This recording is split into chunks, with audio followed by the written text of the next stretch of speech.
केंद्र सरकार की ओर से बनाए गए नए वक्फ कानून को लेकर अब सियासत भी तेज है। कांग्रेस सहित कई अन्य दल जहां इस कानून को मुस्लिम समाज के खिलाफ बता रहे हैं, तो वहीं भाजपा से जुड़े मुस्लिम समाज नेता इस कानून का स्वागत करते हुए इसे मुसलमानों के हित में बता रहे हैं। भाजपा अल्पसंख्यक मोर्चा के जिला अध्यक्ष उरूज हैदर ने कहा कि पूरे देश का मुसलमान प्रधानमंत्री नरेंद्र मोदी और केंद्रीय अल्पसंख्यक मामलात मंत्री किरण रिजिजू की और उम्मीद भरी नजरों से देख रहा है कि अब उनकी तरक्की और बेहबूदी के लिए काम होगा। उन्होंने प्रधानमंत्री से आग्रह भी किया है कि जो वादा वक्फ बिल बनाते समय केंद्र सरकार ने देश के मुसलमानों से किया था, उस पर काम करना चाहिए ताकि आने वाले समय में मुस्लिम समाज भी कंधे से कंधा मिलाकर मुख्य धारा में शामिल हो सके। पेश है हमारे संवाददाता सूर्य प्रकाश सिंह की एक खास रिपोर्ट। नमस्कार, आप देख रहे हैं हमारा जो है खास कार्यक्रम हम तो पूछेंगे। जी हाँ, इस कार्यक्रम में हम जो है लोगों को कुछ खास मुद्दों पर जो है कुछ खास विषयों पर उनसे जो है प्रश्न पूछते हैं। इस समय हम देश की बात नहीं करेंगे बल्कि पूरे विश्व की बात करेंगे। तो पूरे विश्व में इस समय वक्फ बोर्ड का एक बाजार जो है वो बिल्कुल गर्म हो गया है। अब वक्फ बोर्ड के ऊपर जो है तमाम जो बड़े नेता हैं वो जो है अपने अपने स्टेटमेंट वगैरह जो है वो लगातार वो देते चले जा रहे हैं। अगर हम बात करते हैं जो है वक्फ बोर्ड की, तो वक्फ बोर्ड जो है वो भारतीय जनता पार्टी जब से पार्टी सत्ते में आई, वो जो है उसकी निगाहें जो है कहीं ना कहीं वो वक्फ बोर्ड पर बनी हुई थी और काफी लंबे समय से जो है वो इसके ऊपर जो है कोई ना कोई बिल जो है पास करके इस पे कुछ संशोधन वो करना चाहती थी। लिहाजा वो दिन आया और जो है उसमें लोकसभा की बात करते हैं तो लोकसभा में भी और राज्यसभा में भी जो है वो पूरी तरह से जो है वो बिल को दिया गया और दोनों सभाओं में उसको जो है पास किया गया। उसके बाद में जो है होना यही था कि जो हमारे जो महामहिम राष्ट्रपति द्रौपदी मुर्मू जो थी, वो जो है उन्होंने उसके ऊपर मुहर लगा करके हरी झंडी दे दिया और जो बिल था वो पूरी तरह पास हो गया। लेकिन मैं बात करता हूं कि इस बिल के पास होने के पहले और पास होने के बाद में भी तमाम तरह के जो तमाम समुदाय का नाम नहीं लूंगा, बहुत सारे समुदाय जो है वो सारे समुदाय के लोग जो है कुछ अपना विरोध उन्होंने जताया। कुछ बड़े जो नेता थे, अगर हम बात करें जो है जनाब ओवैसी साहब का, तो जनाब ओवैसी साहब जो है सदन में खड़ा होकर के उसका पूरी तरह से उसका पुरजोर जो है उसका विरोध करते हैं और खड़े होकर के वो जो है उस बिल को है फाड़ देते हैं। और भी तमाम बड़े जो नेता थे उसका जो है विरोध करते हैं। ऐसे में जो है हम खास आज बातचीत करने के लिए जो है एक हमारे खास मेहमान हैं, भारतीय जनता पार्टी के विगत कई वर्षों से लगातार अपनी चंदौली जिले में जो एक अपनी छाप छोड़ने वाले जो है, हम किसी और की बात नहीं कर रहे हैं, नौजवान युवा नेता उरूज हैदर जी की बात कर रहे हैं। तो आइए हम उरूज हैदर जी से हम जो है मिलते हैं और उनसे कुछ बातचीत करते हैं। उरूज जी, सबसे पहले हम चाहेंगे कि हमारे दर्शकों को अपना जो है परिचय दें आप। मेरा नाम उरूज हैदर, मैं माइनॉरिटी मोर्चा जिला चंदौली अल्पसंख्यक मोर्चा का जिला अध्यक्ष भी हूँ। उरूज जी, आपसे कुछ बात करेंगे वक्फ बोर्ड के ऊपर जो है। तो जो वक्फ बोर्ड, आप एक मुस्लिम समुदाय से आते हैं, अगर बात करते हैं तो काफी लंबे समय से वक्फ बोर्ड के ऊपर भारतीय जनता पार्टी अपनी निगाहें जमाई हुई थी और कुछ समय पहले जो है उस बोर्ड के ऊपर जो है बिल दिया गया, लोकसभा में भी उसको पास किया गया और राज्यसभा में पास किया गया और हमारे जो है महामहिम ने उसको ऊपर जो है हरी झंडी देकर के उसको पास कर दिया। क्या कहेंगे, बहुत सारे समुदाय के जो लोग हैं उसका विरोध कर रहे हैं, आप कहां तक देखते हो, कैसे देखते हैं? विरोध आज हिंदुस्तान में किसका विरोध नहीं हुआ?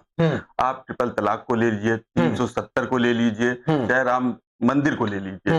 ये लोग कहते थे, जो विपक्ष था कहता था कि राम मंदिर बनी तो बलवा हो जाएगा, बवाल हो जाएगा, हमें एक घटना आप सुना दीजिए। या 370 पे पार्टी ने जो भी काम किया पूरे अपने मंशा को मद्देनजर रखते हुए कि नहीं ये चीज हमें करना है तो करना है। और भाई हम लोग सबको देखते हुए सबका साथ सबका विकास, और वक्त में सूरज जी हम आपको बता दें कि वक्त में इतनी घोटालेबाजी है किसी में घोटालेबाजी नहीं है जितनी वक्त में हुई है।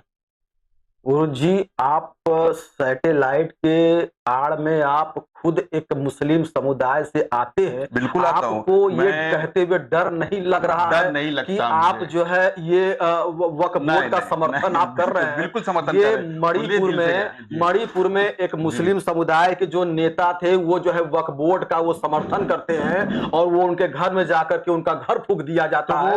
वो मणिपुर है। हाँ, ये उत्तर प्रदेश है, यहाँ बुलडोजर चलने में देर नहीं लगती। ऐसा कर रहे हैं आप? बिल्कुल बिल्कुल ऐसा कर रहे हैं, यहाँ देर नहीं लगती। हाँ, मत है, मैं 24 घंटा अकेले टहलता हूँ, ऐसी कोई बात नहीं है। हर दल के लोग हमसे मिलते हैं, साफ सलामत होती है, कोई ऐसी बात नहीं है।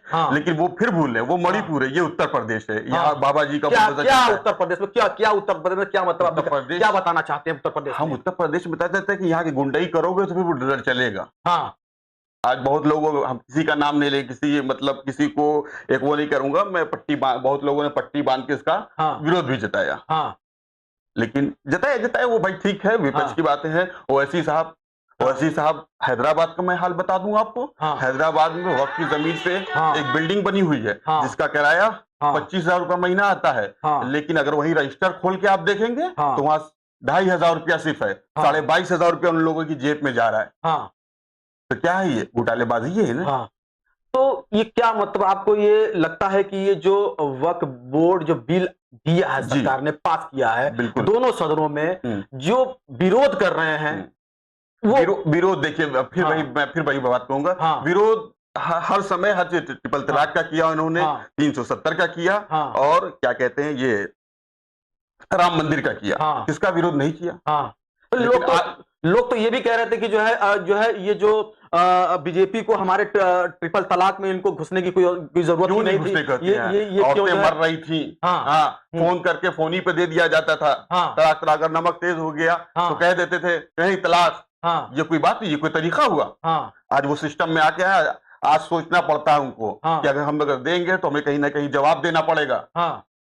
तो आपको क्या लगता है कि आप अब सोचिए, ट्रिपल तलाक ठीक है, वो सही है, जो इस्लामिक तरीका है वो सही है। लेकिन आज मोदी जी की जब से सरकार भई है, आप हमें बता दीजिए किसी राज्य में कोई एक दंगा बताइए हमें, तो बताइए कहीं कुछ हुआ? अखिलेश जी कहते हैं कि जो है अखिलेश जी कहते हैं कि एकदम उसमें अखिलेश आदमी जो है उत्तर प्रदेश की जो कानून व्यवस्था कल उन्होंने ये कहा कि दैनिक जागरण का मत देखना बंद कर दीजिए आप लोग, उसका पेपर मत लीजिए। बताइए क्या कहिएगा उनको? वो अखिलेश आदमी हो चुके हैं, उनकी कोई वो इस तरह की भाषा को उनको यूज नहीं करना चाहिए। सम्मानित पद पर पूर्व मुख्यमंत्री रह चुके हैं, लेकिन सदन में रह करके तमाम जो है भाजपा ने जो बिल पास दिया था उसमें जो है तमाम लोगों ने, तमाम पार्टियों ने जो है उसका पूरा विरोध किया था और विरोध हुआ था। लोगों का ये भी कहना है कि जो है वक्फ बोर्ड जब तक रहा उन्हें तमाम अपनी असीम शक्तियां उनके पास थी, वक्फ बोर्ड के पास थी। तो उस वक्फ बोर्ड अभी भी वो संपत्तियां थी, संपत्तियों के बोर्ड पूरा कुछ मतलब ये नहीं कि हमने अपने कब्जे में ले लिया, संशोधन किया है, उसमें कुछ घटाया है, कुछ बढ़ाया है। ऐसा थोड़ी जो चीज वक्फ की है वो वक्फ की रहेगी। लेकिन जो माफिया उसमें भू माफिया जिसको कह लें, काफी तादाद में घुस गए थे और मुतवल्ली बन के काफी जमीनों का लेन देन बाकायदा किया है। और बाकायदा करण रिजिजू जी जो मंत्री हैं उनके पास पूरी रिपोर्ट गई है, चाहे लखनऊ हो, चाहे मुरादाबाद हो, चाहे हैदराबाद हो, तमाम की रिपोर्ट उनके पास गई है। उसी को मद्देनजर रखते हुए सरकार ने सबने इतने बड़े कदम उठाए हैं। क्या वक्फ बोर्ड में कुछ उरुज जी कुछ बताना चाहेंगे? कुछ पुराना नियम क्या था, कुछ नए संशोधन में क्या लाए गए? नियम था कि ये सरकार के अधिनियम ही होता था, ऐसी कोई बात नहीं है। लेकिन मुस्लिम ही वक्फ के लोग रखे जाते थे। लेकिन अब इसमें मुतवल्ली सरकारी नियुक्त करेगी, लेकिन वो भी क्या कहते हैं, अब लेडीज को भी मुतवल्ली बनाया जा सकता है। सरकार ने नया प्रावधान लाया उसमें कि अब मुतवल्ली लेडीज भी बन सकती है। पहले महिलाएं उसमें हस्तक्षेप नहीं कर महिलाएं थी लेकिन वो नहीं, अब तो लेकिन प्राथमिकता उनको भी दी जा रही है। तो ऐसा है कि लोग तो ये भी कह रहे थे कि जो है वक्फ बोर्ड जब था तो वक्फ बोर्ड के पास अपनी असीम शक्तियों का प्रयोग करके, जो भी शक्ति थी उनके पास, जो भी पावर अथॉरिटी था उनके पास, उस पावर का इस्तेमाल करके जो है, जिस प्रकार से लोग कहते हैं कि बीजेपी आई तो उसने अब तक क्या कितने स्कूल खोले, कितने विद्यालय खोले, कितने अस्पताल खोले, तो लोग कहते हैं कि वो कह रहे हैं कि जो है ये आपका जो है वक्फ बोर्ड जो था, वक्फ बोर्ड ने अब तक जो है, अब हमें आपसे तकलीफ है तो वो कभी दूर नहीं हो सकती, ठीक है। अगर हम आ गए तो बस अब देखिए वही है कि हमें आपसे तकलीफ है तो है, अब बस हम कुछ जानबे नहीं करते हैं। वही कह रहे कि अगर सामने रास्ता दिख रहा है ना तो वो कहेंगे कि नहीं रास्ता है ही नहीं, हम कह रहे भाई चलो हमारा हाथ पकड़ के हम रास्ते तक पार कराएंगे तुम्हें, लेकिन हाथ पकड़ने को तैयार ही नहीं है। नहीं सोच रहे कि हाथ पकड़ेंगे ही नहीं तो कहां से रास्ता दिखेगा। जब हाथ पकड़ोगे हम चलाने को तैयार हैं, तुम चलो तो साथ में एक बार। जी मैं आपसे ये कहना चाहूंगा जी कि जो एक मुस्लिम समुदाय जो है जी या एक हिंदू समुदाय है या किसी भी समुदाय का नाम लेता हूं, जितने भी समुदाय हैं वो सारे समुदाय जो है उतर करके वो वक्फ बोर्ड बिल में जो संशोधन जो है सरकार ने जो किए हैं उसका वो विरोध किए। और साथ ही उसमें जो मैंने देखा कि कुछ जो मुस्लिम समुदाय के जो पुरुष थे या महिलाएं थे वो भी वक्फ बोर्ड का विरोध कर रहे थे। वो कह रहे थे कि जो है वक्फ बोर्ड को खत्म होना चाहिए, उसमें मेरी जमीनों को जो है वक्फ बोर्ड ने हड़प करके रखा था, वो उसका कोई डॉक्यूमेंट्स मेरे पास था, मैंने जो है उसमें उनसे कहा कि जो है ये मेरी जमीन है, ये मेरी संपत्ति है, लेकिन वक्फ बोर्ड ने जो है उसको एकदम सिरे से खारिज कर दिया और उसको जो है हमारी संपत्तियों पर उसने जो है। आपको क्या कहना चाहेंगे? कहना यही चाह रहा हूँ कि दिल्ली में शाहीन बाग का नाम सुना होगा। शाहीन बाग में जिस दिन वक्फ बिल पास हुआ है उसी दिन हमारे राष्ट्रीय अध्यक्ष जमाल सिद्दीकी साहब सैकड़ों की तादाद में मुस्लिम समुदाय को लेके वहां पे मोदी जी के नारे लगे हैं कि मोदी जी ने बहुत अच्छा काम किया है, ये बरसों हो जाना चाहिए, जो 70 साल बाद आज हो रहा है ये बरसों हो जाना चाहिए, तो आज वक्फ की कितनी जमीनें बच जाती। ये बसपा के पूर्व सांसद को ले लीजिए, अकबर अहमद डंपी साहब 200 करोड़ जमीन पर कब्जा किए बैठे हुए हैं। आज अब इतना भाव उनका बढ़ गया कि वो उत्तराखंड में भी कब्जा करने लगे हैं वक्फी जमीन।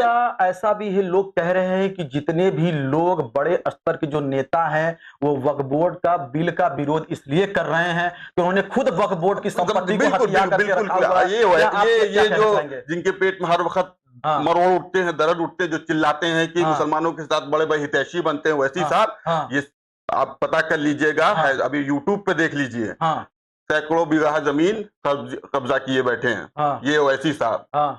आज मुसलमान के बहुत हितैषी बने रहते हैं, अल्लाह अल्लाह करते रहते हैं कि बस खुदा की डर है और किसी का डर नहीं है।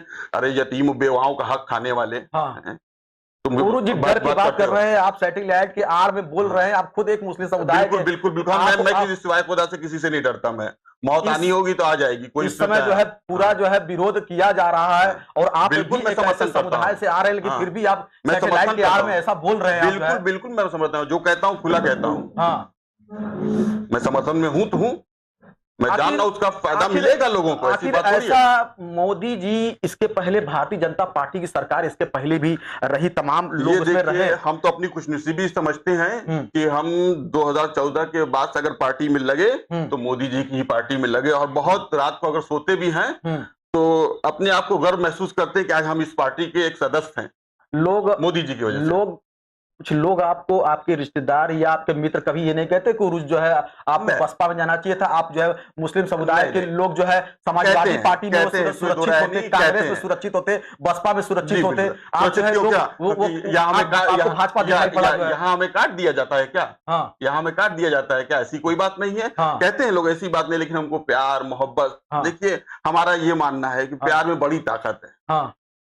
जो चीज जहाँ बंदूक गोली आपके कोई बात नहीं, वहां प्यार से बोलिए, हर चीज बिकने को तैयार है। आप तो हमारे मोदी जी प्यार बिखरने वाले आदमी हैं। तो मतलब आप ये कहना चाहते हैं कि बीजेपी का जो स्लोगन है सबका साथ सबका विकास, हुआ ऐसा दिखता है धरातल? बिल्कुल धरातल पे दिख रहा है, वो सबका साथ सबका विकास का नतीजा है कि वक्फ बोर्ड आज देखिए, अब आने वाले समय में देखिएगा अभी कितने लोग जेल में जाएंगे। अभी कितने जो पूर्व चेयरमैन भी रह चुके हैं वक्फ बोर्ड के, जितने हैं, चाहे सुन्नी वक्फ बोर्ड हो चाहे शिया वक्फ बोर्ड हो, अभी देखिए आ तो धरातल पर पूरी तरह से आगे तो बढ़ने दीजिए, अभी देखिएगा ना आपने कि क्या क्या होता है। तब समझ में आएगा लोगों को। कोई 2 बीघा, कोई 200 बीघा, कोई 300 बीघा जमीन हड़पाए बैठा हुआ, मुतवल्ली बने हुए हैं। अब भाई ये यतीम बेवाओं का हक है। आपको सिर्फ चेयरमैन और क्या नाम इसको, ये मुतवल्ली को सिर्फ इतना हक है कि वो उसके केयरटेकर बने।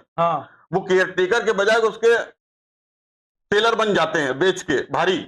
जो धर्मगुरु हैं वो एक खास कौम को इकट्ठा करके जो है वो उसको लोगों के दिमाग में ये भ्रम पैदा कर रहे हैं कि अब जो है तुम लोगों का जो संपत्तियां हैं जो है वक्फ बोर्ड की, वो संपत्तियां सरकार के हाथ में चली जाएंगी, तुम्हारी मस्जिदें चली जाएंगी, और जो है जो वो जानने की उनकी दुकान खत्म हो चुकी है। वो अपनी दुकान को किसी तरह बचाना चाहते हैं। छोटे हल्के में ये अगर बात कहेंगे, छोटे अल्फाज में यही बात कहेंगे, वो अपनी दुकान बचाना चाहते हैं कि भैया ये भ्रम फैलाओ, किसी भी तरह से दुकान बचाओ, नहीं तो ये मोदी जी और योगी जी हमारी दुकान बंद करा बैठेंगे। बस यही है, और कुछ नहीं है, और कुछ नहीं है। इसके पहले भी भाजपा की सरकार रही है जी, लेकिन मैंने कभी भी इसके पहले जो भी भाजपा की सरकार है उसमें मुस्लिम जो समुदाय के जो लोग रहे हैं वो कभी भी उसमें इतने लोग जुड़े नहीं हैं। लेकिन ये मोदी जी जो आप कर रहे हैं, बार बार मोदी जी की बात कर रहे हैं, तो मोदी जी में ऐसा क्या है कि मैंने कुछ टेलीविजन पे देखा, मैंने मोबाइल पे भी देखा है, मैंने भी देखा है, वो उनका जब बर्थडे आता है, उनका जन्मदिन आता है, तो जो मुस्लिम समुदाय के जो लोग हैं वो भी जो है उनका जो है वो केक को खिलाती है, जो है काटते हैं, उनको मार रहे हैं। मतलब ऐसा क्या, मतलब जो है वो किस तरीके का जो ये अट्रैक्शन है, क्या है? मोदी जी का बस साफ नीयत, सही विकास और सही विश्वास के साथ काम करते हैं शुरू से।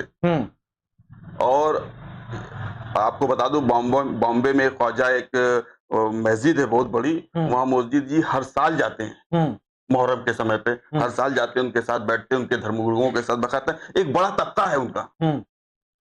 तो यहाँ जो विरोध करने वाले हैं वो विरोध करते रहेंगे। मोदी जी अपना काम कर रहे हैं, और देखिए 11 साल हो गया। लेकिन उरुज जी, पास तो हुआ बिल आपका, जी पास कराया आप लोगों ने, ठीक है, बिल पास हुआ, विरोध के बीच में पास हुआ। बिल्कुल बिल्कुल। लेकिन हम फिर वही बात कहेंगे, हम आपकी बात को रोकना चाहेंगे। विरोध किसका नहीं हुआ? विरोध किस 370 का नहीं हुआ, कि ट्रिपल तलाक का नहीं हुआ, कि राम मंदिर का नहीं हुआ, और कि ये वक्फ बोर्ड का ये नहीं हुआ। उनका काम वो करें, हमारा जो काम हम वो काम करेंगे, खत्म बात। विरोध करो। तो सारे लोग तो संतुष्ट नहीं है ना, सारे लोग संतुष्ट नहीं है उसमें। मोदी जी का एक वर्ड है, मैं बता दूं, 85% लोग अगर राजी हैं तो उस काम को कर दिया जाए। आप एक घर में 4 बेटे हैं, बाप 4 बेटे को संतुष्ट नहीं कर पा रहा है, तो कहां इतना बड़ा देश संभालने वाले मोदी जी कहां सबको संतुष्ट कर पाएंगे? एक बड़ा तबका मोदी जी के साथ है जो राष्ट्रवादी मुसलमान है, और जो औरंगजेब के मानने वाले, और क्या कहते हैं वो महमूद गजनफी को मानने वाले, वो हमेशा विरोध करते रहेंगे, उसमें कोई नहीं, वो हमेशा विरोध करते रहेंगे। जो राष्ट्रवादी मुसलमान है, जो देश के बारे में सोच रहा है कि नहीं, इससे तरक्की मिलेगी हमारे देश को, हमारा देश विकास की ओर अग्रसर होता जाएगा, तो वो मोदी जी के साथ हैं। वो उनकी बात मत कीजिए जो किसी भी मामले में खड़े हो जाते हैं कि नहीं ये गलत है, ये गलत है। लेकिन विरोध के बीच में लोग, ये जो वक्फ बोर्ड बिल था वो पास हुआ, लेकिन ये जो है एक निगेटिविटी भी आप भारतीय जनता पार्टी को मिली है कि जयंत चौधरी की बात कर ले, चंद्रबाबू नायडू की बात करें, नीतीश कुमार जी की बात कर ले, तो वो मिला जरूर। लेकिन अभी वहां पर जब ये लोग अपने गृह जिला जब गए हैं, तो ये जितने मुस्लिम समुदाय के जो सांसद रहे हैं, सांसद जो रहे, वो आपकी बीजेपी पार्टी को इस्तीफा देकर के लेटर पैड उन्होंने बाकायदा ऑफिशियल तौर पर चले गए। उनकी सोच नहीं मिलती थी, वो चले गए। तो ये तो कमजोर हो रहे हैं ना आप, तो नहीं कमजोर। देखिए भाई, वो तो आप बैसाखी पे चल रहे हैं, आप बैसाखी पे चल रहे हैं, कहीं ना कहीं मजबूत भी होंगे हम। कोई जाएगा तो कोई आएगा भी, ऐसी बात नहीं है। अभी कहां कोई आ रहा? वो तो जितने लोग थे वो तो छोड़ करके चले जा रहे हैं। अभी नहीं आ रहे हैं नीतीश कुमार जी की, अभी तो है, मेजोरिटी में है। जयंत चौधरी से ठीक है, आप जो बात कह रहे हैं बैसाखी की, अभी है ने, हमने अपना बिल पास किया ने, हुआ ने, आखिर राज्यसभा से भी हो गया, तमाम से हो गया ने, उछाड़ी नहीं आया नहीं, कुछ ठीक है, वो हो गया बिल्कुल। लेकिन ये भी एक नेता, अपने आप में एक बड़े नेता थे, लेकिन ये जो है अब जो अगर नीतीश कुमार जी को ये अब डर लग रहा है कि अभी चुनाव होने वाले, विधानसभा के चुनाव होने वाले हैं, अब उनके पार्टी के लोग जो इस्तीफा देकर के जाएंगे तो अगली बार जो है वो मुख्यमंत्री पर कैसे बनेंगे, इस बात के लिए जो है वो पार्टी, देखिए सब सोच के चलती है। कोई जाएगा तो कोई आएगा, ये शुरू से लगा हुआ है, इसमें कोई दो राय नहीं है। कि आप बता रहे हैं जैसा कि चुनाव भी है, ठीक है, चुनाव है, पूरी मजबूती के साथ लड़ेंगे, हमारे फॉलोअर्स वहां भी हैं, ऐसी बात थोड़ी है, वहां भी हमारे मानने वाले, मतलब बिल को मानने वाले लोग हैं। बाबू नायडू और नीतीश कुमार जी के ऊपर पलटी मारने का सबसे बड़ा जो है वो लगता है कि वो पलटूबाज भी कहते हैं लोग, जो है उससे पहले भी वो जो है वो गठबंधन में थे, उन्होंने कहा कि हम नहीं जाएंगे, खून अपना जान चली जाएगी लेकिन मैं बीजेपी में नहीं जाऊंगा, लेकिन फिर जो है वो फिर आए जो है। अब ये बात आ रही है कि नहीं जो है वो बहुत सारे जो मुस्लिम समुदाय के जो लोग थे और वो इस्तीफा दिए, तो अब उनको ये लग रहा है कि अगर मैं बीजेपी का फिर समर्थन अगर करता हूं तो उनका अगर कोई बयान आया हो तो आप बताइए कि उनका ये बयान आया है कि ऐसा कि हमारे लोग जा रहे हैं, हम बड़े अकेले हो रहे, इस तरह का कोई बयान आया तो बताइए। कोई बयान नहीं आया उनका, आ रहे हो अपने मर्जी से भाई, जा रहे हो अपने मर्जी से जाओ। क्या कहना चाहेंगे जो है? हमारा यही मानना है कि मोदी जी ने साफ नीयत, सही विकास के साथ जो बिल पास किया है उसका हम खुले दिल से समर्थन करते हैं, और हम तो पूरी कौम का हम जिम्मा नहीं ले सकते, लेकिन हाँ मेरा परिवार, मेरे लोग जो मुझे मानते हैं, मुझे मेरे फॉलोअर्स हैं, वो बिल का समर्थन करते हैं। क्या कहना चाहेंगे कि जो है जो भी बिल पास हुआ है जी, उस बिल पास होने पर जो भी समुदाय के लोग हैं, कोई एक समुदाय की मैं बात नहीं करता हूं, जितने भी समुदाय के लोग हैं, बहुत सारे लोग ऐसे हैं जो मुस्लिम बंधुओं को भी चाहते हैं और मुस्लिम बंधु जो है उस समुदाय को भी चाहते हैं। अगर किसी हिंदू भाई के ऊपर कभी कोई दिक्कत आती तो मुस्लिम भाई खड़ा होता, मैंने इसको देखा है, और किसी मुस्लिम भाई के ऊपर कोई दिक्कत आती है तो हिंदू भाई भी खड़ा रहता है, इसको मैंने देखा है। लेकिन अब ये मामला ये है कि क्या कहना चाहेंगे ऐसे समुदाय के लोगों को जो इस बिल के आने के बाद में जो एक भीड़ इकट्ठा करके भीड़ इकट्ठा कर रहे हैं, जो प्रोटेस्ट कर रहे हैं, विरोध कर रहे हैं, और जो लोगों को बरगाया जा रहा है, वो कह रहे हैं कि नहीं वो अब ये जो है अब तुम्हारे पैरों तले जमीन खिसकने वाली है, जो है वो वही कह रहे हैं ना, उनको डरा के धमका किसी तरह से, देखो रात भर सोते रहोगे, मतलब सोओगे तुम लोग तो कुछ पाओगे नहीं, निकल के बाहर आओ घर से, देखो हमारी मस्जिदें छिन रही हैं, हमारी मज़ारें छिन रही हैं, इसी में तो बहकाए रह गए। आज मुसलमान क्यों नहीं पढ़ पाया, क्यों नहीं बढ़ पाया? इसी में उलझा रही है, इसी सब में उलझा रह गया मुसलमान, न उनके बच्चे पढ़ पा रहे हैं, न लिख पा रहे हैं, इसी में उलझाए रहो। और जो ओवैसी साहब के बच्चे कहाँ पढ़ रहे हैं, कोई को पता है? नहीं, यहाँ इंडिया में है ही नहीं, वो बाहर पढ़ रहे हैं, और अपनी राजनीति सीखना है इनको, अपना पेट का दर्द वही अपनी दुकानें बंद हो जाएंगी अगर मोदी जी ऐसे ही करते रहे, तो हम लोग का सब अगर के निकल जनाब ओवैसी साहब की अगर बात करते हैं तो ओवैसी साहब के साथ में भी खुद जो है वो एक जो है सांसद है, पार्लियामेंट के मेंबर हैं, एक बड़ा तबका उनके साथ में है। अगर वो तबका अगर बड़ा तबका उनके साथ भी है तो बड़ा तबका एक मोदी जी के भी साथ है, ऐसी कोई बात नहीं। हमारे राष्ट्रीय अध्यक्ष जमाल सिद्दीकी ने काफी बड़ा शाहीन बाग में, आप देख लीजिएगा यूट्यूब पे, काफी बड़े प्रोटेस्ट उन्होंने समर्थन में वो किया है। तो ये थे भारतीय जनता पार्टी के एक बड़े अच्छे छवि वाले नेता उरूज हैदर जी, जो विगत कई वर्षों से लगातार बात कर ले तो महेंद्र नाथ पांडे जी के साथ में, या क्षेत्रीय विधायक है रमेश जायसवाल जी के साथ में, या साधना सिंह हो या दर्शन, सब इनके आवास पर आते जाते रहते हैं और इनसे मिलते जुलते रहते हैं, और कहीं ना कहीं जो है ये एक भविष्य के एक दावेदार नेता हो सकते हैं, क्योंकि ये दिन दुना और रात चौगुना जो है ये विकास कर रहे हैं, और इनका जो एक व्यवहार है वो एक सरल स्वभाव का है, और हम भी जो है उम्मीद करते हैं कि ये ऐसे ही जो है ये जीवन में अग्रसर हो, बढ़ें। और आज हमारी जो है उरूज हैदर के साथ में जो बातचीत हुई है और जो भी हमने प्रश्न किए हैं, उस सारे प्रश्नों का जवाब उन्होंने बड़े बेबाकी से रखा है और अपनी बातों को रखा है, और इसके लिए जो है हम उनको धन्यवाद देते हैं, और अपने चैनल के माध्यम से वो इसी प्रकार से वो जीवन में आगे बढ़े और अग्रसर हो। नमस्कार।